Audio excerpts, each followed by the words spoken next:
जय हिंद एवरीवन। तो जैसा आप सबको पता है कि एनडीए का एग्जाम 13 अप्रैल को शेड्यूल है ही, और इसके लिए आपने अभी तक खूब जोरदार से तैयारी भी किया होगा, आशा करता हूं। क्या आपने पढ़ा अब तक? एग्जाम को निकालने के लिए क्या स्ट्रेटजी होनी चाहिए? क्या वो हम इस लास्ट कुछ दिनों में 90 डेज में हम करें ताकि हमारा एग्जाम डेफिनेटली क्लियर हो जाए?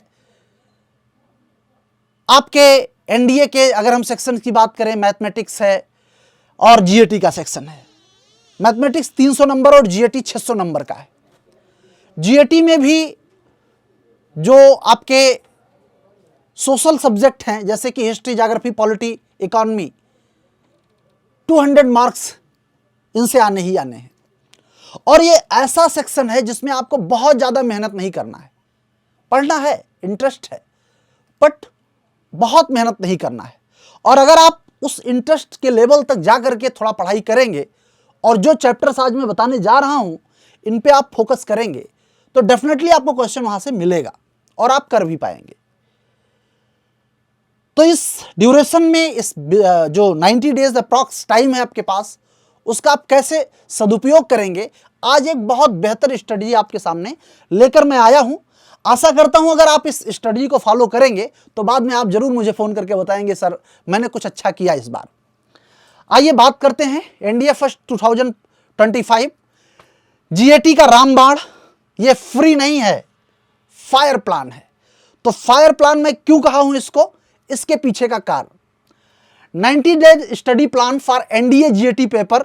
इसमें बेसिकली आपको कवर करना है history, polity, geography, economics and current affairs. इस सेक्शंस पे आपको बात करने की जरूरत है। यहां पर आपको ध्यान रखना है कि जो आपका this study plan is divided into 3 phase. Foundation phase day 1 to 30, 1 to 30 में हमने फाउंडेशन फेज रखा है। Consolidation phase 31 to 60 and revision phase 61 to 90 days. और ये अपना टोटल 90 डेज का प्लान है। Allocate 4 to 5 hour daily for these subjects. आपको दिन में 4 से 5 घंटा रोज पढ़ना है।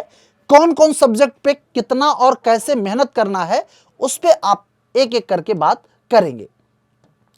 सबसे पहले यहां ध्यान दीजिएगा, तो कह रहा है कि फाउंडेशन फेज डे 1 to 30 के बारे में। इसमें आपका जो डेली शेड्यूल है, objective build a strong conceptual understanding of key topics in each subject। ये प्लान होना चाहिए। क्या करेंगे, 1 घंटा पर डे हिस्ट्री को देना है। डे 1 to 5 में आपको एंशिएंट हिस्ट्री पढ़नी है। एंशिएंट हिस्ट्री में कौन कौन से टॉपिक पढ़ने हैं? इंडस वैली सिविलाइजेशन, डेफिनेट एक क्वेश्चन आएगा। वैदिक मत पढ़ना, मौर्य एम्पायर एंड गुप्त एम्पायर पढ़ डालना। एंशिएंट हिस्ट्री का टेंशन खत्म।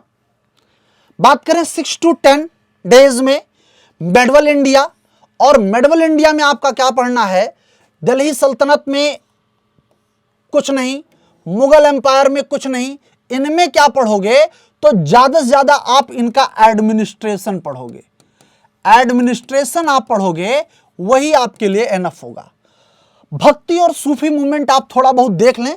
और इसके साथ साथ जो सबसे इंपॉर्टेंट है वो है साहब विजयनगर एम्पायर। विजयनगर एम्पायर आप बिल्कुल स्किप नहीं कर सकते।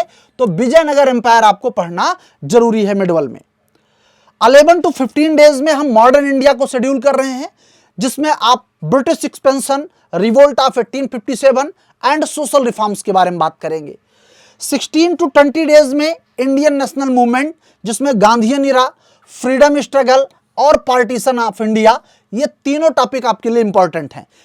वर्ल्ड हिस्ट्री में फ्रेंच रेवोल्यूशन, इंडस्ट्रियल रेवोल्यूशन और वर्ल्ड वार्स, आप इसको स्किप कर सकते हैं, बिल्कुल कर सकते हैं। उसको इसलिए ऐसा मैं कह रहा हूं क्योंकि इसमें टर्मिनोलॉजी कुछ जो है अलग अलग हैं, नाम जल्दी याद नहीं होते हैं, तो बहुत ज्यादा टाइम इस पे इन्वेस्ट करने की जरूरत अब नहीं बचा है, तो इसको आप स्किप कर सकते हैं।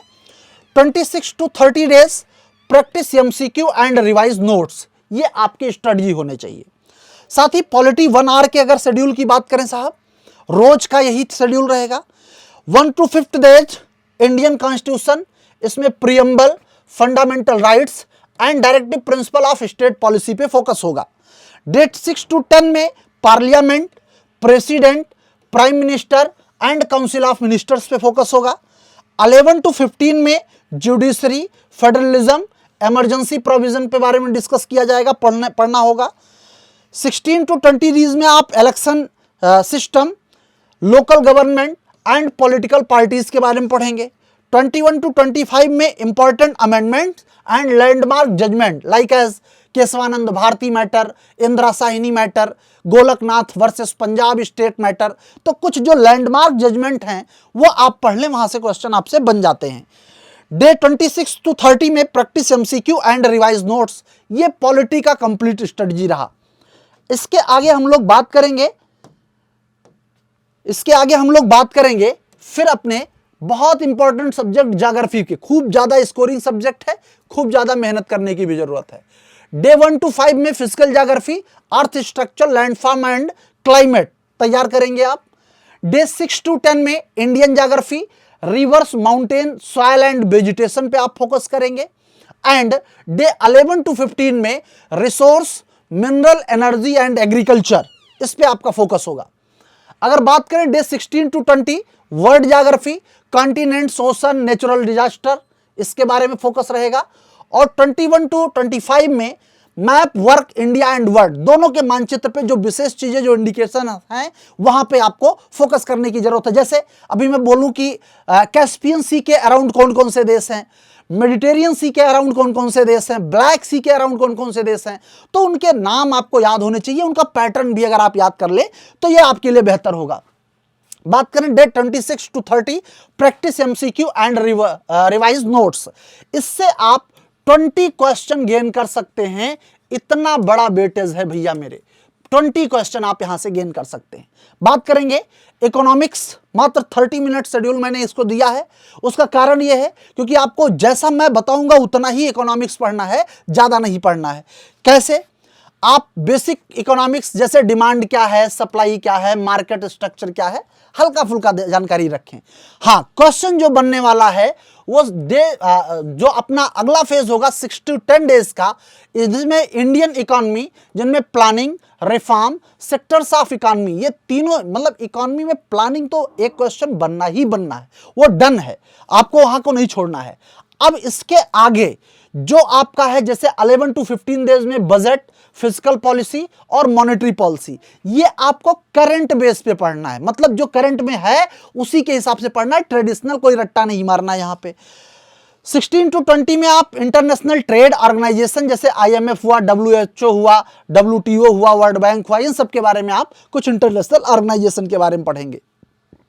अगर डे 21 to 25 की बात करें तो यहाँ पे कुछ इकोनॉमिक चैलेंजेस जैसे इन्फ्लेशन क्या है, अनएम्प्लॉयमेंट क्या है, पॉवर्टी क्या है, इसके बारे में आपको बात करने की जरूरत है। और 26 में 30 में आप क्या करोगे, प्रैक्टिस एमसीक्यू और रिवाइज नोट्स, इसके अलावा आपको कुछ नहीं करना है। इकोनॉमिक्स यहाँ से आपको कवर हो जाएगा, 1 to 2 क्वेश्चन यहाँ से आपको देखने को मिल जाते हैं और इतने में ही आपको ये सारी चीजें कवर भी हो जाएंगी। साथ ही बात करें कुछ करंट अफेयर्स में भी यहां से आपको फायदा मिल जाएगा। अब हम करंट अफेयर्स की बात करें, करंट देखो बहुत बड़ा सेक्टर है, क्या पढ़ें, कैसे पढ़ें और कितना पढ़ें। इसके लिए read newspaper like the Hindu and Indian Express, or use apps like press information bureau, GK today, आप जो भी चाहें वो फॉलो कर सकते हैं, या कोई मैगजीन पढ़ सकते हैं क्रॉनिकल जैसा। Focus on events from the last 6 to 12 month, मतलब 6 से 12 मंथ के करंट 6 महीने से ज़्यादा आते हैं, और जैसे जो अभी चल रहा है उससे पिछले 6 महीने और उसके पहले के भी कुछ करंट पूछे चले जाते हैं, 1-2 क्वेश्चन, तो थोड़ा बहुत अगर हो सके तो आप 6 से 12 महीने का करंट फोकस करें। गवर्नमेंट स्कीम पे आप फोकस कर लें, जैसे कोई स्कीम सरकार ने चलाया तो कब चलाया, उसका इश्यूइंग डेट क्या है, कौन उसको लाभार्थी कौन होगा, किसको प्रॉफिट मिलेगा, ये सारी चीज़ें। इसके बाद में समिट्स, कोई अगर समिट हुई है, जैसे 2+2 समिट बहुत होती है, तो कौन कौन से कंट्रीज के साथ होती है, कहाँ पे होता है, वो उस पर बात करेंगे। और अवार्ड्स और डिफेंस में मिलिट्री एक्सरसाइज को आपको स्किप नहीं करना है। और साथ ही साथ ये भी ध्यान देना है कि अगर कोई, जैसे मान लीजिए कोई पनडुब्बी लॉन्च हुई है और वो कैसी है, सबमरीन है या, तो आप उस पर थोड़ा फोकस करेंगे तो वो चीजें आपको डिफेंस वाले करंट अफेयर्स के साथ साथ मिल जाएंगी। और स्पोर्ट्स पे फोकस कर लेना है थोड़ा बहुत, तो यहां से क्वेश्चन आपका करंट वाला, बस इतने ही सेक्शन आपको मेहनत करने हैं, इन्हीं से आपसे क्वेश्चन देखने को मिल जाएगा। अब जो हमारा अगला फेज है जिसको हमने कंसोलिडेशन फेज रखा है, 31 to 60 डेज, यहां ऑब्जेक्टिव है strength knowledge with topic wise practice and detailed revision. आपको यहां पर डिटेल्ड रिवीजन करना है 31 से 60 दिन के बीच में। इसका लिए डेली शेड्यूल क्या होगा, टाइम थोड़ा घटाया हूं, 45 मिनट पर डे देना है एक सब्जेक्ट पे, 45 minute history, 45 minute polity, 45 minute geography पे। और यहां पे 31 to 40 डेज में revision ancient and medieval history, 41 to 50 days में revision modern and world history, and 51 to 60 में practice 100 MCQs plus analysis mistake. यहां ये बहुत इंपॉर्टेंट है, मतलब जब आप MCQ सॉल्व कर रहे हैं तो आपसे कौन से चैप्टर से मिस्टेक हो रहा है, उस चैप्टर के कौन से टॉपिक से मिस्टेक हो रहा है, इस पर आपको एनालिसिस करने की बहुत तगड़ी जरूरत है। अगर आप ऐसा करेंगे तो आप अपनी कमियों को बहुत आसानी से दूर कर ले जाएंगे और अपकमिंग एग्जाम में आप सफल होंगे, ये मेरी शुभकामना रहेगी। साथ ही साथ पॉलिटी में अगर बात करें तो 31 to 40 डेज में इसमें revision constitution, parliament, president and judiciary तक, 41 to 50 डेज में revise amendments and political parties, local government, 51 to 60 days में practice 100 MCQs and analysis mistake. Mistake पे जरूर ध्यान देना भैया, अदरवाइज सारा का सारा बेकार हो जाएगा। मतलब क्या मिस्टेक हो रहा है किस चैप्टर से, उस चैप्टर को बेहतर तरीके से तैयार करना है। साथ ही ज्योग्राफी में 45 मिनट आपको यहाँ पे देना होगा, 31 to 40 डेज में यहाँ पे revision physical and Indian geography, and 41 to 50 days में revise resources, world geography, map work, and 51 to 60 practice 100 MCQs plus analyse mistake. ये बहुत ध्यान देने वाली बात है, मतलब मिस्टेक का एनालाइज हर सेक्शन में आपको सफल बनाएगा। इकोनॉमिक्स में 30 मिनट का शेड्यूल दिया हूं और इसके लिए 31 to 40 डेज में revise basic Indian economy, and 41 to 50 days में revise budget, fiscal and monetary policy and international trade. 51 to 60 days में practice 50+ MCQs and analyse mistake. Current affairs की बात करें, इसको भी 30 मिनट देना है। Prepare monthly notes on significant events, short note बनाते चलें आप, and practice quiz from online portals और मैगजीन्स, जहां भी आप कंफर्ट फील कर सकें। ऐसा अगर आप कर रहे हैं तो ये आपके लिए एक बहुत ही उम्दा प्लान होगा, बहुत ही जबरदस्त प्लान होगा। अब हमारा थर्ड फेज रिवीजन फेज आता है जो 61 to 90 डेज का है। यहां पे focus on full length mock test, solving previous year question paper and quick revision. History and polity 1.5 hour per day देना है डेली शेड्यूल में। 61 to 75 डेज पे alternate days of history and polity revision, and 76 to 90 days solve 2 mock test per week and detailed analysis. सप्ताह में कम से कम 2 mock test दें और उसका डिटेल्ड एनालिसिस भी करें। साथ ही ज्योग्राफी में भी वही 1.5 आवर टाइम दिया जाएगा। 61 to 75 में alternate days of geography and economic revision, 76 to 90 में practice full length MCQ and focus on weak areas. Current affairs 61 to 75 days revise monthly notes, and 76 to 90 days attempt daily quiz and previous mistake या revise mistake, जो भी है आपके उन पे सब पे काम करना है। तो ये स्कोप आपका मतलब जो है बहुत अच्छा होगा, जहां से आप अपनी गलतियों को रिमूव कर पाएंगे। टिप्स फॉर सक्सेस, अब सफल होने के लिए क्या टिप्स है? देखो, कोई जादू की छड़ी नहीं होती है, मेहनत होता है, सबसे पहली बात तो ये मान लीजिए। दूसरी बात, कुछ मेहनत कैसे, पर्सनल जो है priorities weak areas during revision. तो जब आप रिवीजन कर रहे होंगे आपको अपना वीक एरिया पता हो जाएगा, उस पर आप प्रायोरिटी दें उनको। Take timed mock test regularly, और रेगुलरली आपको मॉक टेस्ट देना है। Stay consistent and avoid distraction, तो डिस्ट्रैक्शन से बचिए। अभी इस बीच में कोई अगर अप्सरा आके डांस वांस करती है तो उसको हाथ जोड़ लो, बहन आप जाओ कुछ दिन के लिए, मुझे पढ़ लेने दो। और ऐसे ही analyse every mistake to avoid repetition.